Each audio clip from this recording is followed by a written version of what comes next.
আমরা সবাই তো অ্যাকশন, কমেডি, থ্রিলার, সাসপেন্স বিভিন্ন ধরনের মুভি পছন্দ করি, কিন্তু আজকে আমি যে মুভিটির এক্সপ্লেইন করব সেটার কাহিনী একটু অন্যরকম, যেখানে আমাদের ঠিক 65 মিলিয়ন বছর আগে ডাইনোসরের দুনিয়া নিয়ে যাওয়া হয়। আর এই লক্ষ কোটি বছর আগের দুনিয়াটাই হলো আমাদের পৃথিবী। তখন আমাদের পৃথিবী দেখতে কেমন ছিল সেই বিষয়ে আজকে আমরা জানব। তো বলছিলাম 2023 সালে মুক্তি পাওয়া একটি সায়েন্স ফিকশন মুভি 65 কথা। তাহলে চলো আর কথা না বাড়িয়ে মূল কাহিনী শুরু করা যাক। মুভির শুরুতেই আমরা নেভাইন নামের একটি মেয়েকে দেখতে পাই, যে সমুদ্রের পাশে বসে হাতের সাহায্যে শীষ বাজানোর চেষ্টা করছে।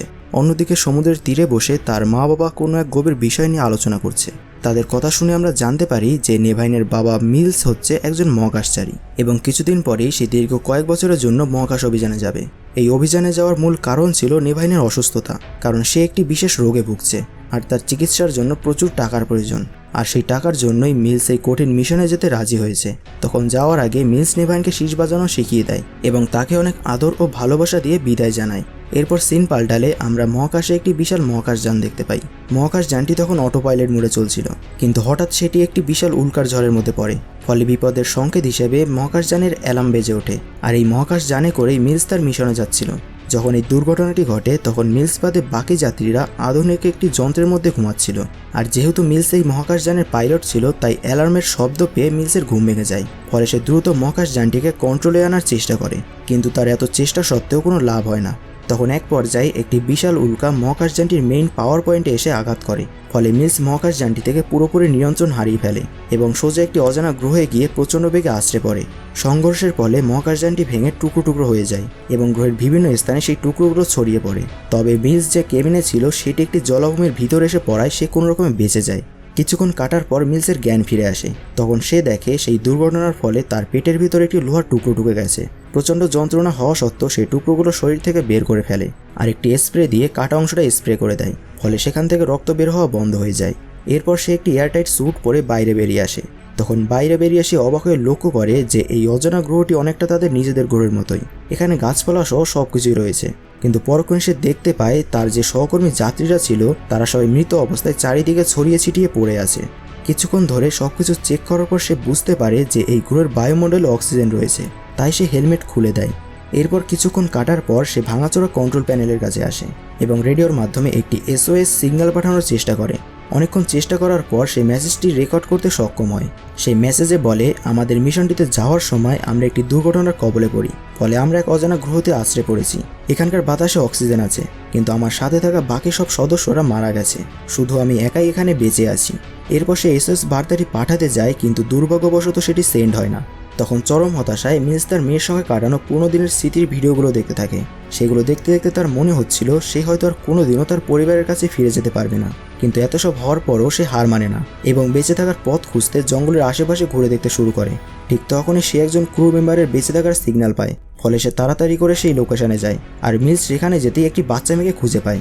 তখন সে আর দেরি না করে মেয়েটিকে নিয়ে তার কেবিনের দিকে ফিরে আসতে থাকে, কিন্তু হঠাৎ সে মাটিতে একটি বিশাল পায়ের ছাপ দেখে থমকে দাঁড়িয়ে যায়। তাই সেটা দেখে ভয় পেয়ে সে দ্রুত নিজের কেবিনে ফিরে আসে। এরপর পরদিন সকালে সেই মেয়েটিকে কেবিনে রেখে যখন সে আবারও আশেপাশে ঘুরতে বেরোয় তখন সে একটি কঙ্কাল দেখতে পায়, যা সাধারণ কোনো প্রাণীর চেয়ে অনেক বেশি বড় ছিল। মিলস বুঝতে পারে এই গ্রহে অত্যন্ত ভয়ঙ্কর সব প্রাণীরা রয়েছে। ঠিক এই মুহূর্তে আমাদের দেখানো হয় যে এই গ্রহটি আর অন্য কোনো মহাকাশীয় পিণ্ড নয়, এটি আসলে আমাদের পৃথিবী। তবে এটা 65 মিলিয়ন বছর আগে ডাইনোসরের সময়ের পৃথিবী।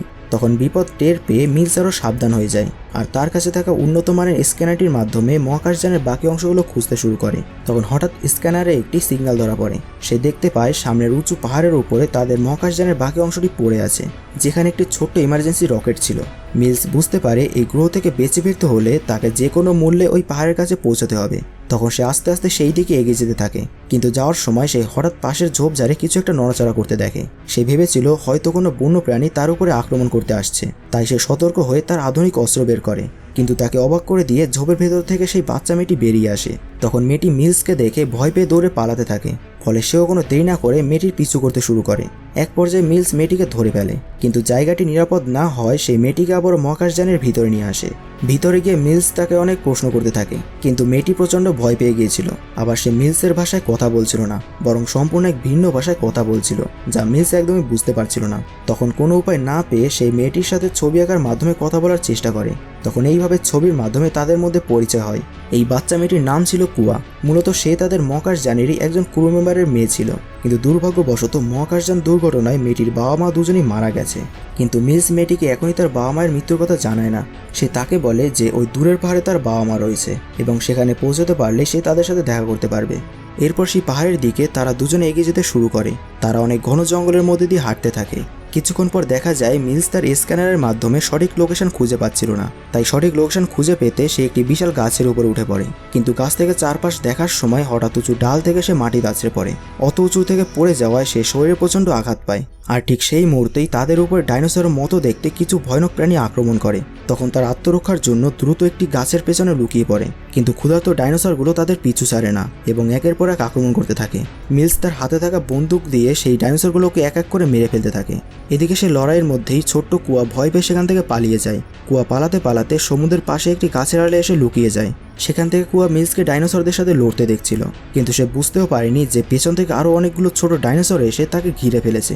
তখন কুয়া প্রচণ্ড ভয় পেয়ে যায় এবং ক্ষুধার্ত ডাইনোসরগুলো তাকে খাওয়ার জন্য একদম কাছে চলে আসে। কিন্তু ঠিক সেই মুহূর্তে মিলস তার বন্দুক নিয়ে সেখানে চলে আসে আর ডাইনোসরগুলোর উপরে অনবরত গুলি চালিয়ে সেগুলোকে মেরে ফেলে। কিন্তু একটি ডাইনোসর তখনও বেঁচে যায়, ফলে সেটি কুয়াকে টেনে জঙ্গলের ভিতরে নিয়ে যাওয়ার চেষ্টা করে। ঠিক তখনই মিলস দৌড়ে সেখানে এসে বন্দুক দিয়ে গুলি করে ডাইনোসরটিকে মেরে ফেলে এবং কুয়া কোনো রকমে বেঁচে যায়। তবে এই পুরো ঘটনাটির কারণে কুয়া অনেক ভয় পেয়ে যায়। তাই মিলস তাকে নিজের মেয়ের মতো করে সান্ত্বনা দেয়। এরপর তারা আর বেশি দেরি না করে ওই এলাকা ছেড়ে দ্রুত সামনের দিকে এগিয়ে যায়, কারণ যে কোনো মুহূর্তেই আবারও ডাইনোসরগুলো হামলা করতে পারে। তাই নিরাপদ আশ্রয়ের খোঁজে তারা পাহাড়ের একটি গুহার ভেতরে যায় এবং সেখানে গিয়ে তাদের কাছে থাকা উন্নত সিকিউরিটি অ্যালার্মগুলো সেট করে দেয়। এরপর তারা দুজনেই ঘুমিয়ে পড়ে, কিন্তু ঠিক মাঝরাতে সেই অ্যালার্ম বেজে ওঠে এবং মিলসের ঘুম ভেঙে যায়। তখন সে দেখতে পায় যে কুয়ার মুখ থেকে বিষাক্ত ফেনা বের হচ্ছে। মিলস দ্রুত তার মুখ পরীক্ষা করে দেখতে পায় যে একটি বিষাক্ত পোকা তার মুখের ভিতরে ঢুকে রয়েছে। অনেক কষ্টে সে পোকাটিকে বের করে আনে এবং কুয়াকে মৃত্যুর হাত থেকে বাঁচিয়ে নেয়। কিন্তু সেই একটা বিপদ কাটতে না কাটতেই আরও একটি বিপদ তাদের সামনে এসে হাজির হয়। ঠিক তখন একটি বিশাল আকার ডাইনোসর এসে তাদের উপরে হামলা করে। তখন মিলস দিশেহারা হয়ে ডাইনোসরটিকে লক্ষ্য করে এলোপাতাড়ি গুলি চালাতে থাকে। সেই গুলি করার কারণে ডাইনোসরটি ধাক্কা দিয়ে গুহাটি ভাঙতে থাকে, ফলে তারা বাঁচার জন্য পাশে থাকা একটি সুড়ঙ্গের ভিতরে ঢুকে যায়। কিন্তু এক পর্যায়ে গুহার ভিতরে ধস নামলে মিলস ও কুয়া একে অপরের থেকে আলাদা হয়ে যায়। তখন কুয়া কোনো মতে বাইরে বেরিয়ে যেতে পারলেও মিলস ভেতরে আটকা পড়ে যায় এবং ভেতরে থাকা একটি ছোট ডাইনোসরের সাথে মিলসের লড়াই শুরু হয়ে যায়। তাদের মধ্যে অনেকক্ষণ ফাইট হওয়ার পর মিলস কোনো রকমে সেটিকে মেরে ফেলে এবং গুহা থেকে বেরোনোর রাস্তা খুঁজতে থাকে। অন্যদিকে বাইরে একা হয়ে যাওয়া কুয়া হাঁটতে হাঁটতে একটি ধারালো হাড়ের টুকরো খুঁজে পায় এবং আত্মরক্ষার জন্য সেটাতে বিষাক্ত ফলের রস মাখাতে থাকে। এদিকে মিলস গুহা থেকে বেরিয়ে পাগলের মতো কুয়াকে খুঁজতে শুরু করে। অনেকক্ষণ খোঁজার পর সে হঠাৎ কুয়ার চিৎকার শুনতে পায়। তখন সেই চিৎকার শুনে কুয়াকে বাঁচাতে যাওয়ার সময় সে হঠাৎ একটি চোরাবালির ডোবায় পড়ে যায় এবং আস্তে আস্তে সে নিচের দিকে তলিয়ে যেতে থাকে। এইদিকে ঠিক সেই মুহূর্তে বনের অন্য প্রান্তে কুয়া একটি হিংস্র ডাইনোসরের মুখোমুখি হয়ে পড়ে। তখন পরিস্থিতি দেখে মনে হচ্ছিল তারা দুজনে হয়তো এখনই প্রাণ হারাবে, কিন্তু কুয়া ছিল অত্যন্ত বুদ্ধিমান। সেই দ্রুত একটি ফাঁকা গাছের গুড়ির ভিতরে লুকিয়ে পড়ে আর ডাইনোসরটি তাকে ধরার জন্য সেই গুড়ির ভিতরে ঢোকা মাত্রই কুয়া অন্য পাশ থেকে বেরিয়ে আসে এবং দ্রুত মুখটি বন্ধ করে দেয় আর তার কাছে থাকা ছোট ছোট বোমাগুলো গাছটির ভিতরে ফেলে দেয়, যেগুলো মিলস তাকে আত্মরক্ষার জন্য দিয়েছিল। ফলে একটি বিস্ফোরণের মধ্যে দিয়ে ডাইনোসরটি সেখানেই মারা যায় এবং কুয়া আবারও কোনো রকমে বেঁচে যায়। এদিকে মিলস প্রায় বালির ভিতরে ডুবেই যাচ্ছিল, ঠিক তখনই কুয়া সেখানে চলে আসে আর সে একটি লম্বা গাছের ডাল চোরাবালির দিকে এগিয়ে দেয়, যেটা ধরে মিলস উপরে উঠে আসে। এভাবে তারা আরও একবার নিশ্চিত মৃত্যুর হাত থেকে বেঁচে যায়। এরপর তারা একটু সময় বিশ্রাম নিয়ে আবারও তাদের গন্তব্যের দিকে এগোতে শুরু করে। কিন্তু কিছু দূর যাওয়ার পর মিলস হঠাৎ তার স্ক্যানের দিকে তাকিয়ে খুব ভয় পেয়ে যায়। তখন সে দেখে যে মহাকাশ থেকে একটি বিশাল উল্কাপিণ্ড প্রচণ্ড বেগে পৃথিবীর দিকে ধেয়ে আসছে। মানে একদিক থেকে বলতে গেলে এটাই হলো সেই ঐতিহাসিক উল্কাপিণ্ড যার আঘাতে পৃথিবী থেকে ডাইনোসররা বিলুপ্ত হয়ে গিয়েছিল। মিলসের স্ক্যানারের হিসাব অনুযায়ী মাত্র 12 ঘন্টার মধ্যেই সেই উল্কাটি পৃথিবীতে এসে আঘাত করবে এবং সবকিছু ধ্বংস করে দেবে। তাদের কাছে সময় খুব কম থাকায় তারা দ্রুত পাহাড়ের দিকে এগিয়ে যেতে শুরু করে এবং এক পর্যায়ে তারা ইমার্জেন্সি কেবিনের কাছে চলে আসে। কিন্তু সেখানে পৌঁছানোর পর কুয়া পাগলের মতো তার মা বাবাকে খুঁজতে শুরু করে। তখন কুয়া কাউকে দেখতে না পেয়ে মিলসকে প্রশ্ন করে যে তার বাবা মা কোথায়। তখন এই প্রশ্ন শুনে মিলস তাকে কোনো উত্তর দিতে পারে না। মিলসের এই নীরবতা দেখে কুয়া বুঝতে পারে যে তার বাবা মা আর বেঁচে নেই। তখন সত্যটা বুঝতে পেরে সে কান্নায় ভেঙে পড়ে, কিন্তু মিলস তাকে বলে তোমার মা বাবার মতো আমিও আমার মেয়েকে হারিয়েছি। আমি ঠিক সময় তার চিকিৎসা করাতে পারিনি, তাই আমাদের এখন ভেঙে পড়লে চলবে না। আমাদের যে কোনো মূল্যে এই গ্রহ থেকে বেরোতে হবে, নয়তো আমরা ওই প্রাণীদের সাথে এখানেই মারা যাব। তখন এই কথাগুলো শুনে কুয়া নিজেকে শান্ত করে আর তারা দ্রুত সেই ইমার্জেন্সি ক্যাবিনটিতে চলে আসে এবং রকেটটিকে লঞ্চ করার চেষ্টা করে। কিন্তু কপাল খারাপ থাকলে যা হয় আর কি, ঠিক তখনই আকাশ থেকে উল্কার একটি ছোট অংশ এসে তাদের কাছাকাছি আছড়ে পড়ে, যার ফলে পুরো এলাকা কেঁপে ওঠে এবং পাহাড়ের চূড়া থেকে তাদের রকেটটি গড়িয়ে নিচে পড়ে একটি খাঁজের ভেতরে আটকে যায়। একদিকে উল্কার বৃষ্টি আর অন্যদিকে সেই মুহূর্তে এক বিশাল আকার ডাইনোসর এসে তাদের উপরে আক্রমণ করে। তখন বিশাল আকার ডাইনোসরটি তাদের উপরে আক্রমণ করে এবং তাদের খাওয়ার চেষ্টা করে। আর মিলস তার বন্দুক দিয়ে অনবরত গুলি চালিয়ে নিজেদের বাঁচানোর চেষ্টা করে। মিলসের কাছ থেকে এত গুলি খাওয়ার কারণে ডাইনোসরটি সেখানেই মারা যায়। দেখে মনে হচ্ছে তারা এই যাত্রায় বেঁচে গেছে, কিন্তু না, ঠিক তখনই পেছন থেকে আরও একটি ডাইনোসর চলে আসে। তাই মিলস আবারও পালাতে শুরু করে আর একটি ফাঁকা মাঠের মধ্যে চলে আসে। এক পর্যায়ে ডাইনোসরটি মিলসের একদম কাছাকাছি চলে আসে। দেখে মনে হচ্ছিল এটাই হয়তো মিলসের জীবনের শেষ মুহূর্ত। ঠিক তখনই কুয়া দৌড়ে এসে তার সেই বিষাক্ত ফলরস মাখানো হাড়টি সোজা ডাইনোসরের চোখে ঢুকিয়ে দেয়। ফলে হাড়ে লাগানো বিষাক্ত রসের কারণে ডাইনোসরটি একসময় নিস্তেজ হয়ে মারা যায়। এরপর তারা দ্রুত আবার তাদের রকেটের ভিতর চলে আসে, যেটা ডাইনোসরের আক্রমণের কারণে সোজা হয়ে গিয়েছিল। তখন তারা আর দেরি না করে রকেটটি চালু করে মহাকাশের উদ্দেশ্যে রওনা দেয়।